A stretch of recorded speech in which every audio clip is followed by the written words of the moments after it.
வேதம் சொல்கிறது, கர்த்தரை தேடுங்கள் அப்பொழுது பிழைப்பீர்கள். ஆண்டவரை தேடுகிறவர்களுக்கு ஒரு நன்மையும் குறைபடவே குறைபடாது. இதெல்லாம் ஒரு மிகப்பெரிய இன்வெஸ்ட்மெண்ட். நம்முடைய வாழ்க்கையில் இருக்கிற மிகப்பெரிய இன்வெஸ்ட்மெண்ட் என்ன அப்படின்னா இப்படிப்பட்ட ஜெபங்கள் தான். அதனால் இப்போ தான் 21 நாள் முடித்தோம், அதுக்கப்புறம் நம்ம கொஞ்சம் கேப் போடலாம் அப்படின்னு எல்லாம் நினைக்காம இது ஒரு பெரிய இன்வெஸ்ட்மெண்ட்டாக ஆண்டவருடைய பிள்ளைகள் நினைத்து கொள்ளுங்கள். இன்னைக்கு அதனுடைய பலன் வருதோ இல்லையோ, ஒருவேளை கடந்த மாதத்தில் 21 நாட்களும் நான் முழங்கால் யுத்தத்திலே அட்டன் பண்ணேன், ஆனால் எனக்கு ஒரு மாற்றமும் இல்லையே. இவ்வளோ வருஷமாக நான் ஜெபம் பண்ணுறேனே, இத்தனை மாதமாக ஜெபம் பண்ணுறேனே, எது பதிலும் இல்லையே அப்படின்னெல்லாம் நீங்கள் நினைக்கக்கூடாது. இதை ஒரு பெரிய இன்வெஸ்ட்மெண்ட்டாக நினைக்கணும். கண்டிப்பாக நம்முடைய கண்கள், நம்முடைய பிள்ளைகளுடைய கண்கள் இதனுடைய ஆசீர்வாதத்தை கண்டிப்பாய் பார்க்கும். உன் ஆகாரத்தை தண்ணீர்கள் மேல் போடு, அநேக நாட்களுக்கு பின்பு அதனுடைய பலனை காண்பாய். அதனால் இப்போ நம்ம நிறைய பேர் வாழ்ந்திருக்கிறதற்கு காரணம், இப்போ நிறைய பேர் நம்ம இவ்வளோ தூரம் இருக்கிறதற்கு காரணம், என்றைக்கோ ஒரு நாள் நம்ம பண்ணின இன்வெஸ்ட்மெண்ட் தான், கர்த்தர் சமூகத்தில் இருந்ததான் இன்னைக்கு நம்மளை அழகாய் நடத்துகிறது. ஆமே, நம்ம வடித்த கண்ணீர், நம்ம ஜெபித்த ஜெபம், நம்முடைய உபவாசம் எல்லாவற்றையும் கணக்கில் கர்த்தர் வைத்து நம்ம சோர்ந்து போகும்போது பார்த்தீங்க அப்படின்னா கர்த்தர் அந்த கிருபைகளை கொஞ்சம் கொஞ்சமாக கொடுக்குறாரு. எந்தெந்த நேரத்திற்கு நமக்கு அது தேவையோ அப்போ கர்த்தர் நம்மளுக்கு அனுப்பி விடுறாரு. அதனால் இப்படிப்பட்ட சமயங்களை நமக்கு ஆண்டவர் இந்த சூழ்நிலையிலையும் நமக்கு வாய்க்க பண்ணியிருக்கிறார் என்றால் அது ஆண்டவர் நம்ம மேலே வைத்த பெரிய தயவு. அதனால் எல்லாருமே ஆண்டவருடைய பிள்ளைகள் நம்முடைய எல்லாருக்கும் சொல்லி திருச்சபைக்கும் அவங்க கலந்துக்கணும். அதே போல் லைவ்லையும் நிறைய பேர் அட்டன் பண்ணுறதுக்காக அவர்களை உற்சாகப்படுத்துங்கள். ஆயிரக்கணக்கான பேர் இதில் ஆசீர்வதிக்கப்படட்டும். ஆண்டவர் நம்மோடு கூட இருப்பார். ஆமேன் சொல்லுங்கள். தவறாமல் 21 நாட்களும் நீங்கள் இதில் கலந்து கொள்ளும்படியாக உங்களை மிகவும் அன்போடு கேட்கிறேன். ஆண்டவர் உங்களை நடத்துவார். வேதத்தை நாம் திறந்து இன்று ஆண்டவர் என்னுடைய இருதயத்திலே வைத்த ஒரு வார்த்தையை உங்களோடு கூட நான் சொல்லி உங்களுக்காக ஜெபிக்க போகிறேன்.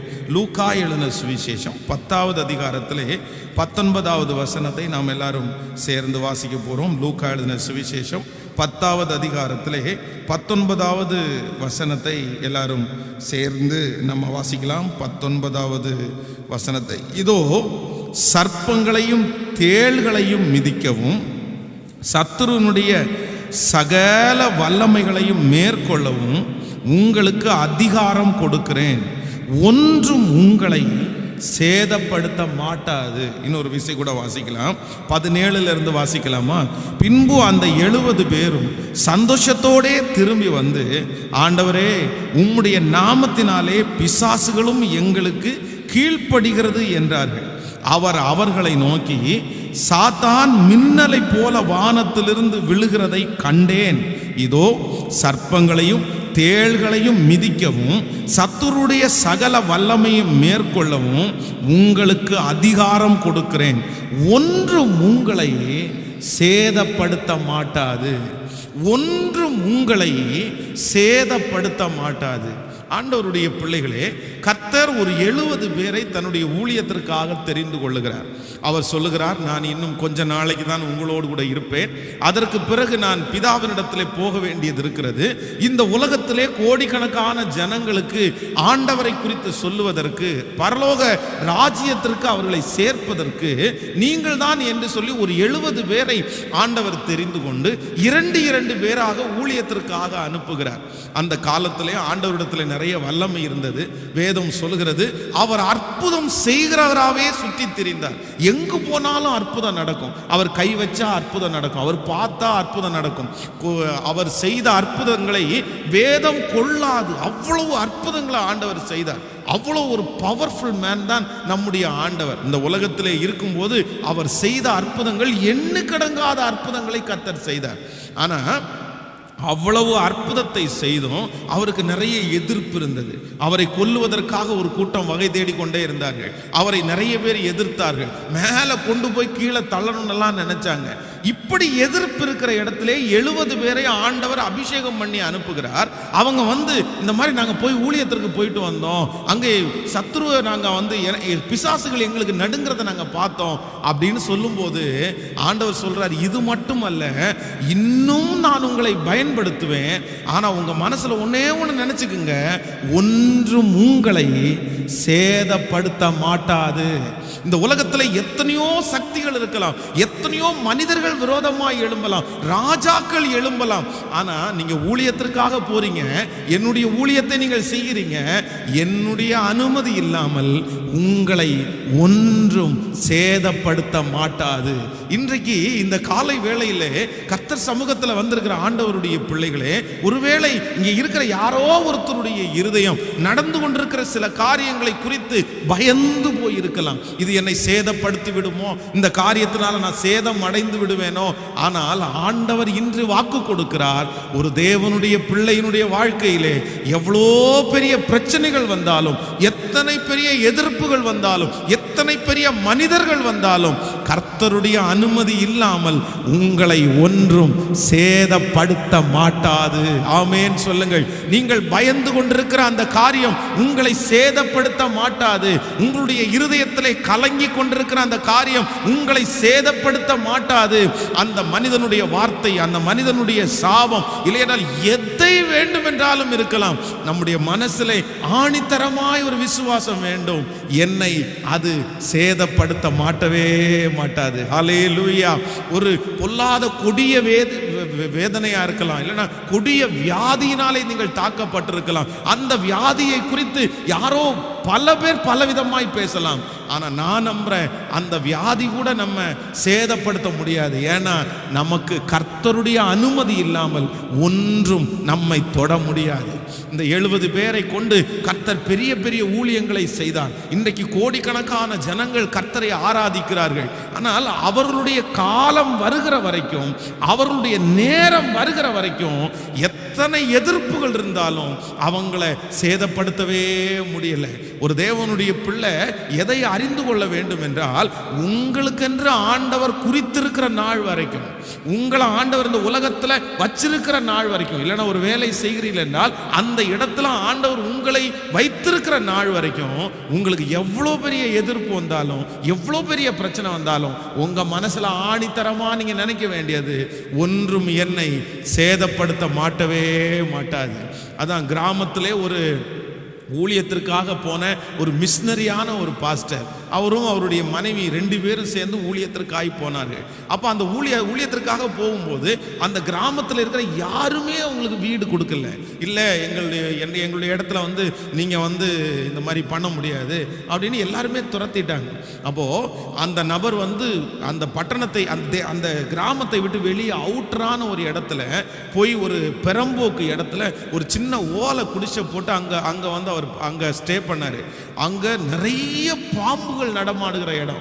அந்த ஏரியாவுக்கு யாருமே போக மாட்டாங்க.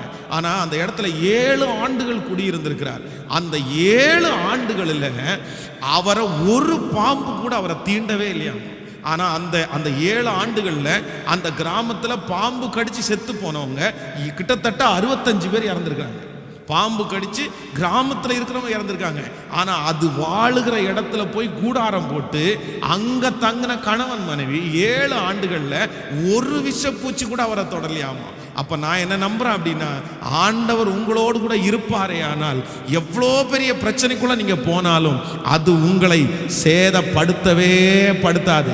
அதை குறித்து நீங்கள் கவலைப்பட வேண்டாம். அந்த நஷ்டத்தை குறித்து கவலைப்பட வேண்டாம். அந்த இழப்பை குறித்து கவலைப்பட வேண்டாம். அந்த வார்த்தையை குறித்து நீங்கள் பயப்பட வேண்டாம். அது உங்களை சேதப்படுத்துவது இல்லை. நாம் கடந்து போகிற இந்த சூழ்நிலைகள் நம்மை சேதப்படுத்துவது இல்லை. கர்த்தர் நம் கூட இருக்கிற வரைக்கும் நமக்கு ஒரு சேதமும் வரவே வராது. மற்றவருடைய கண்களுக்கு சேதப்படுறது மாதிரி இருக்கும், நம்முடைய கண்களுக்கு அது சேதமானது மாதிரி இருக்கும். இல்லை, கர்த்தர் அதை சேதத்தில் அல்ல, நம்மளை ஸ்ட்ராங் பண்றதுல அதை கர்த்தர் பயன்படுத்துகிறார். ஆமென். நீங்கள் வந்து சாத்ராக், மேஷாக், ஆபேத் நேகோனுடைய வாழ்க்கையை வேதத்திலே வாசிப்பீர்களே ஆனால் அவர்களை அக்கினி சூளையிலே போடுவதற்காக அவர்கள் தீர்மானிக்கிறார்கள். இல்லை, ராஜாவை வணங்கல் அப்படின்னா நாங்கள் அக்னியில் போட்டுருவோம். நான் இவங்க கீழ்ப்படியாத உடனே அந்த அக்னி சூளை 7 மடங்கு அதிகமாக்கப்பட்டது. இல்லை, நீங்கள் போகிறதுக்குள்ள, உங்களை கொண்டு போய் போடுறதுக்குள்ள கருகி நீங்கள் செத்து போயிடணும். ஆனால் வேதம் சொல்லுது, அங்கே சுற்றி அவர்களை கொண்டு போட போனவர்கள் சேதப்பட்டார்கள், அவர்கள் கருகி அப்படியே விழுந்தார்கள். ஆனா ஆண்டவருடைய பிள்ளையா இருக்கிற சாத்ராக், மேஷாக், ஆபேத் நேகோ, வேதம் சொல்லுது அந்த அக்கினியினுடைய வாசனை கூட அவங்க மேல படவே இல்லை. நான் நம்புறேன், இந்த சோதனைக்குள்ள, இப்படிப்பட்ட பெரிய ஆபத்திற்குள்ள போன பலர் விழுந்திருக்கலாம். இருக்கலாம், பலர் அழிந்து போயிருக்கலாம், பலர் கருகி போயிருக்கலாம். அதெல்லாம் உங்களுடைய காதுகளில் சத்துரு கொண்டு போட்டுட்டே இருக்கலாம். இந்த பிரச்சனையில கடந்து போன மனுஷன் உயிரோட வந்தானா?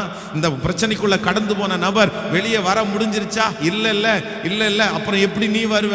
அப்புறம் எப்படி உனக்கு முடியும் அப்படின்னு பிசாசு அவிசுவாசமான வார்த்தையை சொல்லுவானே. ஆனால் நீங்கள் இன்று காலை வேளையிலே சொல்லுங்கள், என் தேவன் பெரியவர், என் தேவன் உன்னதமானவர். அக்கினி சூளைக்கு சாத்ராக் மேஷாக் ஆபேத் நோகவை பாதுகாத்து ஒரு சேதமும் இல்லாமல் நடத்தின கர்த்தர் என் கூட அவர் இருக்கிறார். என் வீட்டிலே அவர் இருக்கிறார், என் பிள்ளையினுடைய வாழ்க்கையிலே இருக்கிறார். அவர் என் கூட இருக்கிற வரைக்கும் அந்த அக்கினி என்னை சேதப்படுத்தவே படுத்தாது. எதிரியை சேதப்படுத்தலாம், உலகத்தில் இருக்கிற மக்களை சேதப்படுத்தலாம், ஆனால் நம்ம என்ன பண்ணாது அப்படின்னா அது ஒன்றும் சேதப்படுத்தாது. சொல்லுங்க, கையை மேலே உயர்த்தி, ஒன்றும் என்னை சேதப்படுத்த மாட்டாது. சொல்லுங்க, நல்ல விசுவாசத்தோட அறிக்கை செய்ய, என் கர்த்தர் என்னோடு இருக்கிறார், என் தேவன் என்னோடு கூட இருக்கிறார், என்னை ஒன்றும் சேதப்படுத்த மாட்டாது. சொல்லுங்கள், என்னை ஒன்றும் சேதப்படுத்த மாட்டாது, என்னை ஒன்றும் சேதப்படுத்த மாட்டாது. ஹல்லேலூயா. கைகளை அசைத்து ஒரு ஹல்லேலூயா சொல்லுங்கள். நான் 2004 வருஷம் இந்த ராமகிருஷ்ணா இந்த கிளினிக்கு பக்கத்தில் இருக்கிற மெடிக்கல் ஷாப்பில் மருந்து வாங்குறதுக்காக ஒரு நாள் நின்றுட்டு இருந்தேன்.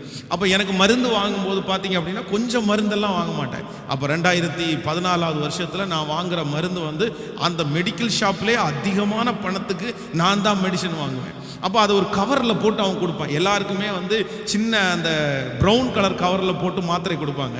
ஆனால் எனக்கு மட்டும் பார்த்தீங்க அப்படின்னு சொன்னால் அங்கே இருந்து ஒரு பிளாஸ்டிக் கவருக்குள்ளே தான் போட்டு கொடுப்பாங்க. நான் அவ்வளோ மாத்திரை ஒரு நாள் கிட்டத்தட்ட 25 மாத்திரைகள் ஒரு நேரம் நான் சாப்பிடுவேன். அப்போ அந்த மெடிக்கல் ஷாப்பில் இருக்கிற அவர் இன்றைக்கும் இருக்கிறாரு. அவர் கொடுக்கும்போது சொல்லுவார், பிரதர் நீங்கள் சாப்பிட்ற மருந்து ரொம்ப அதிகமான மருந்து, இவ்வளோ மருந்து இந்த வயசில் யாருமே சாப்பிட மாட்டாங்க, அதனால் ஒன்றும் கோவிச்சுக்காதீங்க, கொஞ்சம் தண்ணி மட்டும் நிறைய குடிச்சுங்க பிரதர், ஏன்னா இல்லைன்னா கிட்னி ஃபெயிலியர் வந்துடும் பிரதர் உங்களுக்கு, நீங்கள் நிறைய மருந்து சாப்பிட்றீங்க, அதனால் தண்ணி கொஞ்சம் எக்ஸ்ட்ரா குடிங்க, விட்டுறாதீங்க அப்படின்னு சொல்லுவார். ஆனால் ஆண்டவருடைய கிருபையில் கிட்டத்தட்ட 9 மாதங்கள் அத்தனை மாத்திரை சாப்பிட்டேன். இன்னைக்கு வரைக்கும் ஆண்டவருடைய சமூகத்தில் நிற்கிறேன். அந்த மாத்திரையினால் ஒரு எஃபெக்ட் கூட எனக்கு இல்லாதபடி கர்த்தர் என்னை கிருபையாய் ஜீவனோட ஆண்டவர் அற்புதமாய் நடத்தி இருக்கிறார். அந்த சோதனை காலத்தில் நான் கடந்து போகும்போது இந்த காரியம் என்னை சேதப்படுத்திடுமோன்னு நினைச்சேன். ஆனால் அதுலேயும் கர்த்தர் என்ன பண்ணார்னா கிருபையாய் காப்பாற்றினார். அந்த ஆண்டவர் தான் இன்றைக்கு நம்ம எல்லாருக்கும் தீர்க்க தரிசனமா சொல்றாரு, நீ பயப்படாத, நீ சோர்ந்து போகாத, ஒன்றும் உன்னை சேதப்படுத்த மாட்டாது.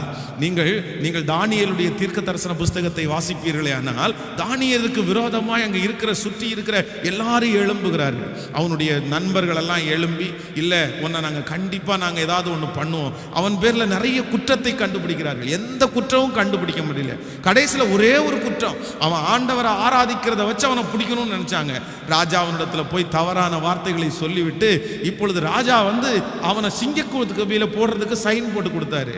அந்த சிங்கத்தை பட்டினி போட்டு இந்த தானியேல் அதுக்குள்ள போகும்போது அது சாப்பிட்றோன்னு சொல்லி அந்த சிங்க கபிக்குள்ள தூக்கி போடுறாங்க. வேதம் சொல்லுது, அவனை சுற்றி அவனோடு கூட இந்த வேலை செய்த எல்லாருமே அவனை பார்த்து சொல்றாங்க, இதான் அவனுக்கு கடைசி நாள், சிங்கம் உன்னை அப்படி கடிக்க போகுது, சிங்கம் உன்னை இப்படி சாப்பிட போகுது, நீ போறதுக்குள்ளே உன்னுடைய எலும்பெல்லாம் நொறுக்கிறோம், ஆயிரக்கணக்கான வார்த்தைகள். ஆனா வேதம் சொல்லுது, அந்த சிங்கத்தினுடைய கெபியில தானியேல் போடப்படுகிறான். ஒரு சிங்கம் கூட அவனை என்ன பண்ணலைன்னா சேதப்படுத்தவே இல்லை. ஏனென்றால் சிங்கங்களுடைய வாயை என் கர்த்தர் கட்டி போட்டார். சிங்கங்களுடைய வாயை அந்த தேவனாகிய கர்த்தரை தான் இன்னைக்கு காலை வேளையில நம்ம ஆராதிச்சுட்டு இருக்கிறோம். நம்ம ஆராதிக்கிற தேவன் யாரு தெரியுமா? சிங்கங்களுடைய வாயை கட்டி தானியேலை ஒரு சேதமும் இன்றி காப்பாற்றின கர்த்தர் இன்றைக்கு நமக்கு தீர்க்க தரிசனமாய் வாக்கு கொடுக்கிறார், உன்னை ஒன்றும் சேதப்படுத்த மாட்டாது, உன்னை ஒன்றும் சேதப்படுத்த மாட்டாது. அந்த சிங்க கெபிக்குள்ளே, நீ இப்பொழுது கடந்து போகிற சிங்க கெபிக்குள்ளே, உனக்கு விரோதமாய் கர்ஜித்து கொண்டிருக்கிற சிங்கத்தின் மத்தியிலே என் ராஜ சிங்கம், யூத ராஜ சிங்கம் அந்த குகைக்குள்ளே இறங்கி அந்த சிங்கத்தினுடைய வாயை கட்டி போட்டு உன்னை ஒரு சேதமும் இன்றி பாதுகாத்து அநேகர் மத்தியிலே சாட்சியாய் நிறுத்த போகிறதற்காய் கரங்களை தட்டி நான் நம்புறேன்னு சொல்றவங்க கரங்களை தட்டி ஹல்லேலூயா ஹalleluya. ஒன்று நம்ம என்ன பண்ண முடியாதுன்னா சேதப்படுத்தவே முடியாது. ஹalleluya. கடந்த நாட்களிலே நம்முடைய திருச்சபையினுடைய கிளை திருச்சபையை ஊழியம் செய்கிற அருமையான பாஸ்டர் என்னை சந்தித்தார். சந்திப்பும் போது அவர் சொன்னார், அவர் நடத்திட்டு இருந்த இடத்துல சர்ச்சு நடத்தக்கூடாதுன்னு ஒரு பெரிய எதிர்ப்பு. அப்போ அந்த வீட்டில் அந்த ஊர்லேயே ஒரு நாட்டாம ஒருத்தர் இருக்கிறார். அந்த நாட்டாம ஏதாவது அந்த ஏரியாவில் ஒருத்தர் பிரச்சனை அப்படின்னு பண்ணோன்னா அவருடைய வீட்டிலேயே அடி ஆட்களை வச்சுருக்காங்களாம். அவரை ஒருத்தரை அந்த நாட்டாம ஒருத்தர் கூப்பிட்றாரு அப்படின்னாலே கண்டிப்பாக இவங்களை அடிக்க போகிறாங்கன்னு அர்த்தம். அடிச்சுட்டு தான் சொல்லுவாங்களாம்மா, இந்த மாதிரி பண்ணக்கூடாது அப்படின்னு அனுப்பி விட்டுருவாங்களாம். அப்போது திடீரென்று இவரை கூப்பிட்ருக்காங்க, இந்த மாதிரி வாங்க ஐயா கூப்பிட்றாரு அப்படின்னு. அப்போ இவர் போயிருக்கார். போனால் ரோட்லேயே செருப்பை கழட்ட சொல்லியிருக்காங்க. அது அந்த அப்படின்னா அந்த குறைந்த ஆட்கள், அந்த கம்யூனிட்டி பார்க்குறாங்க பாருங்கள், குறைந்த ஆட்கள் அப்படின்னு சொல்லி அவங்க ரோட்லேயே செருப்பை கழட்ட சொல்லி வீட்டுக்கு பக்கத்தில் கூட கழட்டக்கூடாது. ரொம்ப நம்ம அப்படிப்பட்ட பட்டணத்தில் தான் இருக்கிறோம். இன்னும் அப்படிப்பட்ட ஜனங்கள் இருக்கிறாங்க. அப்போ உள்ளே போன உடனேயே அவரை பார்த்த நிறைய பேர் அவ்வளோதான் இவரை அடிச்சிடுவாங்க அப்படின்னு சொன்னால், ஆனால் அந்த இடத்துல அவருக்கு ஆண்டவர் ஒரு பெரிய பாதுகாப்பை கொடுத்து அந்த அம்மா மட்டும் வீட்டிலேருந்து வெளியே இங்கேருந்து வந்த யாரும் அடி வாங்காமல் போனதில்லை. உங்களை மட்டும்தான் அவர் பேசாமல் இருக்கிறாரு. இனி அந்த இடத்துல சர்ச்சு நடத்த வேண்டாம், நீங்கள் போயிருங்க அப்படின்னு சொல்லி அனுப்பி விட்டுருக்காங்க.